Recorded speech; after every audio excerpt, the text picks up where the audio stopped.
ఇచ్చిన ఒక సందర్భం సార్, మంచు విష్ణు గారు అంటే మీకు కన్నప్ప రిలీజ్కి ముందు ఇంటర్వ్యూ ఇచ్చారు. అంటే ఆ ఇంటర్వ్యూలో మిమ్మల్ని ఆయన హోస్ట్ లాగా ఒక యాంకర్ గానో చూడలేదు. ఒక పెదనాన్న స్థానంలోనో ఒక బాబాయ్ స్థానంలోనో కూర్చోబెట్టి వాళ్ళ ఇంటి విషయాలు కూడా మీరు రండి, మీలాంటి పెద్ద మనిషి వస్తే కూర్చోడానికి మేము రెడీ అని చెప్పేసి మీకు అంత పెద్ద స్థానం ఇచ్చారు. అయితే కన్నప్ప సినిమా రిలీజ్ అయిన తర్వాత సినిమా రన్నింగ్లో ఉంది, థియేటర్లో ఆడుతుంది, అక్కడ శివపార్వతులు సెట్ కాలేదు, వాళ్ళని చూడడానికి నాకు ఇబ్బందిగా ఉంది, సో ఇలాంటి కామెంట్స్ చేశారు. మిమ్మల్ని అంత నమ్మిన మనిషి, అన్నేళ్ళు కష్టపడి అన్ని కోట్లు ఖర్చు పెట్టి సినిమా తీసి మీకు అంత స్థానం ఇచ్చి మీకు అంత ప్రయారిటీ ఇస్తున్న మనిషి, సో ఒక రకంగా చెప్పాలంటే చావోరేవో అన్నట్టు సిచ్యువేషన్ విష్ణు గారిది. అలాంటి టైంలో మీరు అలాంటి కామెంట్స్ చేయడం కరెక్ట్ అంటారా? 100% తప్పేం లేదు. ఎప్పుడు చెప్పాను నేను? 9వ రోజు చెప్పా సార్. 9వ రోజు చెప్పాను నేను చూసింది 8వ రోజు సినిమా, 9వ రోజు పెట్టా, 10వ రోజు పబ్లిష్ అయ్యి ఉంటాను నాకు తెలిసి. అంతే సార్. 10 రోజుల తర్వాత అప్పటికి అయిపోయింది సినిమా, కలెక్షన్లు అయిపోయినాయి. అయిపోయినాక కూడా చెప్పకపోతే అట్లా వాళ్ళకి తెలియాలి కదా వాళ్ళ సినిమా ఏం తప్పు. నేను సినిమా చూడలే ముందు, సినిమా చూస్తుంటే డెఫినెట్గా పెట్టుండేవాడు కదా ముందు చూస్తుంటే. నేను 10 రోజుల తర్వాత కలెక్షన్లు కూడా అయిపోయినాక కలెక్షన్లు ఇంకా రావట్లేదు అనే టైంలో సినిమా చూశాను నేను చూసినప్పుడు థియేటర్లో జనం కూడా లేరు, అయినా చూసి సినిమా. సో ఆ తర్వాత 1 or 2 days తీసేసినట్టున్నా సినిమా. సో అప్పుడు పెట్టాను నేను. మీకు విష్ణు గారు ఏమైనా ఫోన్ చేశారా? నేనే ఫోన్ చేశాను, విష్ణుకి ఫోన్ చేసి మోహన్ బాబు గారికి కూడా ఫోన్ చేశాను. ఓకే. ఫోన్ చేసి మీరు ఈ తప్పు చేశారు, ఎందుకు చేశారు ఈ తప్పు, ఈ ఎవరు లేకపోయినా కానీ ఆడేది ఆ సినిమా, బ్రహ్మాండంగా ఆడేది సినిమా, సూపర్ హిట్ అవ్వాల్సిన సినిమాని మీరందరూ కలిసి average cinema, below average cinema చేశారు. ఫ్లాప్ సినిమా అన్నాను నేను ఇప్పటికి కూడా. ఓపెనింగ్ వచ్చింది ఆ మాత్రం. బట్ ప్రభాస్ లాంటి వాడు మీకు డేట్లు ఇచ్చి చేస్తున్నప్పుడు దాన్ని మనం నిలబెట్టుకుని ఉంటే ఎంత సెన్సేషనల్ అయ్యేది ఆ సినిమా. సో బాగా తీయటం వేరును ఒక కంటెంట్ని చంపుకోవటం వేరు. ఇవాళ చాలామందికి అర్థం కావాల్సిన విషయం, పులిని చూసి నాకు బాహుబలిని చూసి బాహుబలిని, త్రిబులార్ని చూసి త్రిబులార్ చేయలేం మనం. అంతే. మనకి ఈ కాళహస్తి మహత్యం కానీ భక్త కన్నప్ప కానీ 2-3 వర్షన్స్ 4-5 వర్షన్స్ తీశారు. ఇప్పటికి 10 సార్లు తీశారు సినిమాలు. తెలుగులో 2-3 సార్లు వచ్చినా మిగతా భాషలో కూడా తీశారు. సో అది అన్ని సార్లు ప్రూవ్ అయిన సినిమా. మరి ఇప్పుడు యావరేజ్ ఎందుకయింది? అక్కడ ప్రతిసారి భక్తిభావం నిలబడింది, ఇక్కడ భక్తిభావం నిలబడలేదు. ఇక్కడ శివుడు పార్వతి వెకిలిగా ఉన్నారు. అది చెప్పాలి. నేను చెప్పాను, డైరెక్ట్గా ఫోన్ చేసి చెప్పాను. నేనే ఇట్లా యూట్యూబ్లో పెట్టుకోవాలా, యూట్యూబ్లో పెట్టే ముందే ఫోన్ చేశా. పెడతానని చెప్పలేదు, అది వేరే. బట్ వాళ్ళకి ఫోన్ చేసి చెప్పాను, ఇద్దరికి చెప్పాను.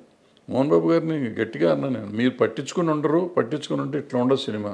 ఎందుకంటే ఆయన అసిస్టెంట్ డైరెక్టర్ చేశాడు, యాక్టరు, మంచి యాక్టరు, ఆయనకు తెలుసు, అన్ని విషయాలు తెలుసు. మరి పట్టించుకోకుండా భక్తి లేకుండా సినిమా తీసి భక్త కన్నప్పని వారియర్ సినిమా చేస్తే ఎట్లా ఉంటుంది సినిమా? ఆ సినిమా రేంజ్కి ఆ సినిమా ఆడింది ఇవాళ. బట్ అదే ప్రభాస్ గారిని వాడుకొని చేసినందుకు ప్రభాస్ క్యారెక్టర్ చాలా బాగుంది ఆ సినిమాలో. కానీ ఎప్పుడైతే ఎవరైతే శివుడు భక్తుడైనా, శివుడే సరిగ్గా లేకపోతే ఇంక భక్తి ఎక్కడ వస్తుంది? సో క్యారెక్టర్ ఫిట్నెస్ ఒకటి కావాలి. వచ్చి అనామకుడిని పెట్టినా పర్వాలేదు, బాగుండేది. అనవసరంగా ఈయన పెట్టి డబ్బులు బొక్కది. ఆ డబ్బులే ఇప్పుడు నష్టం వస్తాయి. ఒకవేళ నష్టం వస్తే వాళ్ళిద్దరికి ఇచ్చిన ప్రతి రూపాయి నష్టమే నా లెక్కలో. అంటే సో అందుకని ఇప్పుడు మీరు అన్నారు, మీరు ఇంతకుముందు కూడా అన్నారు నాకు ఈగో అనో లేకపోతే కోపం అనో ఇంకోటనో మన వాళ్ళకు కూడా మనం చెప్పకపోతే ఏంటి? ఇది కాకుండా నన్ను సీనియర్ ఇంతకుముందు అడిగారు, మీరు ఈ ఇండస్ట్రీ కోసం ఏంటని. ఇండస్ట్రీకి ఈ పాఠం చెప్పాలి. ఇది నేను చెప్పకపోతే, నాకు తెలిసినంత వరకు తప్పో ఒప్పో నేను చెప్పింది చెప్పకపోతే రేపు ఇంకోళ్ళు తీస్తారు, ఇంకో కన్నప్ప తీస్తారు, అది ఫ్లాప్ అవుతుంది. మీరు పాండురంగ మహత్యం తీశాడు రాఘవేంద్ర గారు, పాండురంగాన్ని, ఆయన ఇలాగే తప్పులు చేశాడు, అది పోయింది. సో భక్తి సినిమాని భక్తిభావంతో మీరు తీయకపోతే ఆ సినిమాలు పోతాయి. మీరు పాండురంగ సినిమా తీసుకోండి, కన్నప్ప తీసుకోండి, ఇంకోటి తీసుకోండి. మరి బాలకృష్ణ గారు, రాఘవేంద్ర గారు పెద్ద సినిమానే కదా అది. మరి ఎందుకాడలా పాటలు కూడా బాగానే హిట్ అయినాయి, ఎందుకాడలా? దాంట్లో పాత సినిమాలో ఉన్న భక్తి ఏది? ఆ ఎమోషన్ ఎక్కడ దొరికింది? రాలేదు. ఎందుకు రాలేదు? ఎందుకు తీయలేకపోయారు మీరు? సో ఏదో మార్పులు మీరు చేద్దాం అనుకుంటే అవ్వదు. అది ఏదో చేసేద్దాం, వాళ్ళు చేసిన దానికంటే మనం గొప్పగా చేద్దాం. గొప్పగా చెయ్యండి, ఆ భక్తి పారవస్యం ఎవరికైనా రావాలి. సినిమా చూస్తా అంటే అనుభూతి రావాలి, రోమాలు నెక్కిపోవాలి. భక్తి సినిమాల్లో ఉండే అడ్వాంటేజ్ అది. సినిమా రిచ్గా తీశారా, ఖర్చు పెట్టారా లేదా కాదు, భక్తి వచ్చేస్తుంది ఆటోమేటిక్గా. నేను దేవుడి దండం పెట్టను, కానీ భక్తి సినిమాలు చూస్తుంటే నా కళ్ళెమ్మటి నీళ్ళు వచ్చేస్తాయి. ఒక రకమైన జలధరింపు వస్తుంది బాడీలో సినిమాలు చూస్తుంటే. అది అంటే యాజ్ ఎ కామన్ ఆడియన్స్, భక్తుడు సినిమా దేవుడు కాదు కాదు అక్కడ ఎమోషన్ వస్తుంది. ఇప్పుడు అన్నమయ్య సినిమా చూస్తాం.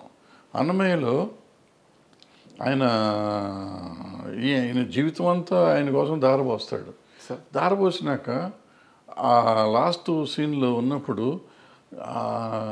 అప్పుడు జోలపాట పాడావు చూడు అంటే ఆయన విష్ణుమూర్తి పాడతాడు, వెంకటేశ్వర స్వామి పాడతాడు ఆ పాట. అవును, నా పాట మీ నోటికుండా అంటే నేను జన్మ తరించిందయ్యా అంటా ఉంటే వల్ల వల్ల వల్ల వల్ల ఈ రోజుకి ఏడుస్తాను నేను. అది 20 సార్లు చూశాను నేను, చూసి ఉంటా 20-30 సార్లు చూసి ఉంటా. ఈ రోజుకి లాస్ట్ అప్పుడప్పుడు భక్తి భావాలు అని 15 నిమిషాలు వేస్తారు. ఆ డైలాగ్ వచ్చినప్పుడు ఏడుపు వచ్చేస్తుంది. అది that is spirit power of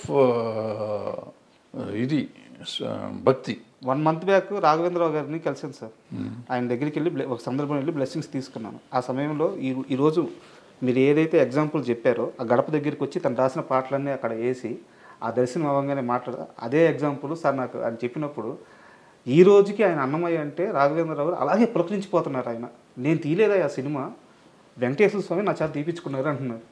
మీరు అంటున్నట్టు అది భక్తి సినిమా. అది అందులో అన్ని 100 తప్పులు ఉన్నాయి. ఆ సినిమాలో లేనన్ని తప్పులు ఆ సినిమానే ఫాలో అయ్యారు. ఈ సినిమా కన్నప్ప కూడా అందులో వెంకటేశ్వర స్వామి వాళ్ళు అందరూ కలిసి అది చేయలేదు ఇది చేయలేదు అన్నప్పుడల్లా వీడు మారిపోతూ ఉంటాడు ఈ భక్తుడు అన్నమయ్య. బట్ అంత చేసింది లాస్ట్ 15 minutes ఆయన చేసిన భక్తి ఉంది ఎక్కడైతే ఉందో పులకించిపోయారు. అది పీక్ తీసుకెళ్ళిపోయారు. సో మిగతాదంతా మర్చిపోతాం మనం. అది that is film making. Pushpa cinema మీద మీ అభిప్రాయం ఎప్పటికైనా మారిందా? నేను అభిప్రాయపడ్డాను. నేను సినిమా బాగానే ఉందిగా. సినిమా బాగుంది. సినిమా మీరు చూడకముందు స్మగ్లింగ్ ఏదో చెప్పారు నాకు, స్మగ్లర్ అంట, పోలీస్ ఆఫీసర్ ఉండే పూల్లో పాసు పోస్తాడని చెప్పేసి ఇట్లాంటి కామెంట్స్ విన్నాను. సో నాకు సినిమా చూడబుద్ధి కావట్లేదు అని చెప్పేసి మీరు ఒక స్టేట్మెంట్ అన్నారు.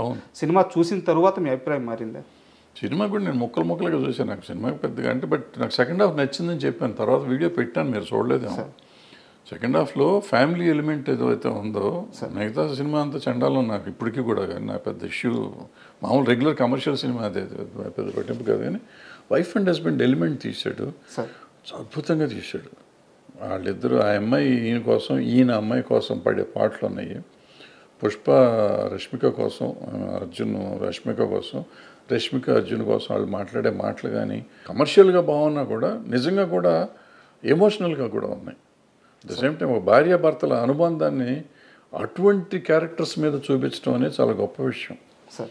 ఇప్పుడు ఏదో మామూలుగా మిడిల్ క్లాస్ ఫ్యామిలీలో ఉంటుంది, ఇట్లా డబ్బు ఉండి ఆడ స్మగ్లింగ్ చేసేవాడికి ఒక భార్య మీద అంత ప్రేమ ఉంటుందా? అసలు భార్యను అంత ప్రేమించాలా, ఆ భార్య భర్తను అంత ప్రేమించాలా? అద్భుతంగా ఉంది అది. ఆ ఎలిమెంట్ చాలా బ్రహ్మాండంగా ఉంటుంది ఆ సినిమాలో. సార్ నాది ఇంకో క్వశ్చన్ ఏంటంటే, అంటే ఒక 12-13 ఏళ్ళ నుంచి మీరు నాకు తెలుసు సార్. అంటే నేను మిమ్మల్ని దగ్గరగా చూస్తున్నాను, మీరు ఎక్కడున్నా మీ గురించి నాకు తెలుసదు కాబట్టి నేను మిమ్మల్ని ఫాలో అవుతున్నట్టే. తమ్మారెడ్డి గారికి ప్రతి విషయంలో ఒక అభిప్రాయం చాలా నిక్కచ్చిగా ఉంటుంది, ఆయన ఒక మాట మీద ఉంటారు. బట్ నాకు ఎప్పుడూ కూడా చాలా పెద్ద కన్ఫ్యూజన్ ఏంటంటే మీ విషయంలో చిరంజీవి గారి విషయం సార్. కెమెరా లేనప్పుడు చిరంజీవి గారి గురించి మీరు ఎంత గొప్పగా చెప్తారంటే, నా బ్రదరయ్యా, నా తమ్ముడయ్యా, అంటే మేము వినున్నాం, మీతో పాటు పనిచేసినప్పుడు మేము వినున్నాం, నా తమ్ముడయ్యా, నేను సినిమాలు తీసాను, నాతో సినిమాలు తీసాడు, నేను ఇచ్చినప్పుడు రెమ్యునరేషన్ తీసుకున్నాడు, మా అనుబంధం ఇట్లాంటిది, నా స్టూడియోలో ఉండేవాడు, ఇంత గొప్పగా చెప్తారు చిరంజీవి గారి గురించి. కెమెరా లేనప్పుడు 4 మనుషులు క్లోజ్డ్ పీపుల్ ఉన్నప్పుడు. అదే కెమెరా పెట్టంగానే చిరంజీవి గారి అభిప్రాయాలని, ఆయన వెళ్ళే మార్గాలని మీరు క్వశ్చన్ చేస్తూ ఉంటారు. ఇది నాకు అర్థం కాదు సార్ అసలు. అంటే మీ చాలాసార్లు అనుకున్నాను. ఆల్రెడీ ఇంతకుముందు సమాధానం చెప్పాను, మోహన్ బాబు గారి విషయంలో సమాధానం మీకు చెప్పాను, సేమ్ సమాధానం ఇది సార్. ఇప్పుడు ఆయనతో కూడా నేను మాట్లాడి చెప్పినవి ఉన్నాయి కొన్ని. ఆ చిరంజీవి గారికి నాకు ఉన్న అనుబంధం అప్పుడు వేరు ఇప్పుడు వేరు. బట్ నాకు నచ్చినట్టు చెప్తాను, నచ్చని నాకు మీరు చెప్పినవి అన్నీ నిజం. ఆ నిజం నాకు ఇంకా అనుబంధం అట్లాగే ఉంది నా మనసులో. ఆయనకి మనం ఇవాళ మన చాలా దూరం అయిపోయాం కాబట్టి బట్ నాకు అనిపించింది చెప్పాలి. ఎందుకు చెప్పాను మోహన్ బాబు గారికి ఆ సినిమాని గురించి ఎందుకు పెట్టారు మీరు, వాళ్ళ జీవితం నాశనం అయిపోతుంది కదా అన్న. జీవితం నాశనం అవ్వదు, నెక్స్ట్ టైం ఆ తప్పు చేయకూడదు అనేది నా పాయింట్. ఈవెన్ ఈయనకు కూడా అంతే. ఆయనకి ఇవాళకి నా తమ్ముడే, ఏ రోజుకి నా తమ్ముడే, నేను చచ్చేదాకా నాకు తమ్ముడే అతను. అది కాదంటల్లా, అతని వెల్ విషర్నే నేను. వాళ్ళు ఒప్పుకున్నా ఒప్పుకోకపోయినా నమ్మినా నమ్మకపోయినా నేను వెల్ విషర్నే. వాళ్ళు బాగుండాలి అంటే ఇలాంటి తప్పులు చేయొద్దని చెప్పడం, నా ఉద్దేశంలో ఉన్న తప్పులు చేయొద్దని చెప్తాను, ఇప్పటికి చెప్తాను నేను అనిపిస్తే. ఊరికి ప్రతిదానికి వచ్చేసి పని పాట లేకుండా దాని గురించి ఇప్పుడు మంచి మాటలు చాలా చెప్తాను నేను. చిరంజీవి గారిని చాలాసార్లు చాలామంది తిడతంటే నేను వచ్చి మాట్లాడి అడ్డం పడ్డ రోజులు చాలా ఉన్నాయి. మరి ఎందుకు పడుతున్నాను, నాకేం అవసరం సార్, నాకు అర్థం. ఆయన నన్ను అడగడు కదా పాపం. ఎప్పుడు నాకు ఫోన్ చేసి ఏమండి వాళ్ళు ఎవరో నన్ను తిడుతున్నారు మీరు రండి అని పాపం ఎప్పుడు అనలేదు. వాళ్ళు ఏ జోలికి రాలేదు. బట్ ఎవరో అంటే తప్పు కదా. ఒక మనిషిని ఎందుకు ఇష్టాలతో సంబంధం లేదు. ముందు ఒక మనిషిని మనం కాపాడతాం కాదు, అనవసరంగా అతన్ని స్కేప్ గోట్ని చేయకూడదు. ఆయన చిరంజీవి గారు అవ్వచ్చు, ఇంకోళ్ళు అవ్వచ్చు, ఎవరినైనా కానీ మనం అనవసరంగా దాన్ని చేయకూడదు. ఎవరిలో అడ్వాంటేజ్ నోరు ఉంది కదా అని ఎవడు పడితే వాడు ఏది పడితే అది మాట్లాడితే మనం క్షమించకూడదు, వదిలిపెట్టకూడదు. అంటే at least I should raise my voice.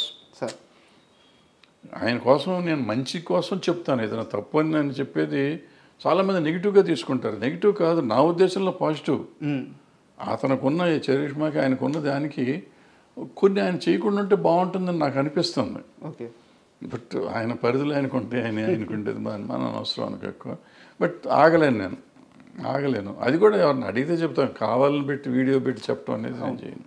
అంటే ఎందుకన్నానంటే సార్, ఇప్పుడు ఇండస్ట్రీ అని కాదు సార్, 2 తెలుగు రాష్ట్రాల్లో కానీ మన ఇండియా వైడ్ కానీ మేము చిరంజీవి తమ్ముళ్ళవి, చిరంజీవి మా అన్నయ్య, మెగాస్టార్ మా అన్నయ్య అని చెప్పుకునే వాళ్ళు కొన్ని కోట్ల మంది ఉన్నారు. బట్ చిరంజీవి నా తమ్ముడు అని చెప్పే ఒకే ఒక్క పర్సను తమ్మారెడ్డి భరద్వాజ. అది మీరు ఎప్పుడు చెప్తూ వస్తున్నారు. బట్ ఏంటంటే కొన్ని సందర్భాల్లో మీరు చేసే కామెంట్స్ ఆయన మంచి కోసమే కానీ వెల్ విషర్గా కానీ చేసే కామెంట్స్ అవి రాంగ్గా పోర్ట్రేట్ అయ్యి వెళ్ళిపోయినప్పుడు కొంతమందికి రాంగ్గా అర్థమవుతుంది. అన్నీ తెలిసిన మనిషిగా నాకు ఈ వైరుధ్యం అర్థం కాలేదు, అందుకని అడిగాను. పడ్డోడు ఎప్పుడో చెడ్డోడు కదా మనకి. ఇండస్ట్రీలో ఆ నలుగురు ఎవరు అసలు ఉన్నారా లేరా? అన్నీ అయిపోయినాయి, వాళ్ళే ఒప్పుకున్నారు కదా. మళ్ళీ ఇప్పుడు కొత్తగా నేను ఎందుకు మాట్లాడతాను, వాళ్ళే వచ్చి ఈ మధ్య చెప్పారు మేమే నలుగురిలో ఉన్నాం కానీ మేము లేవు దాంట్లో అని చెప్పుకున్నారు. అంటే సమస్య ఏంటంటే చెప్పిన వాళ్ళందరూ మేము లేవంటున్నారు. అది చెప్పలేదు కాబట్టి, చెప్పారు కాబట్టి ఆ నలుగురే. మేము లేవన్న నలుగురు. అండ్ రానున్న కాలంలో చిన్న సినిమాల పరిస్థితి ఎలా ఉండబోతుంది?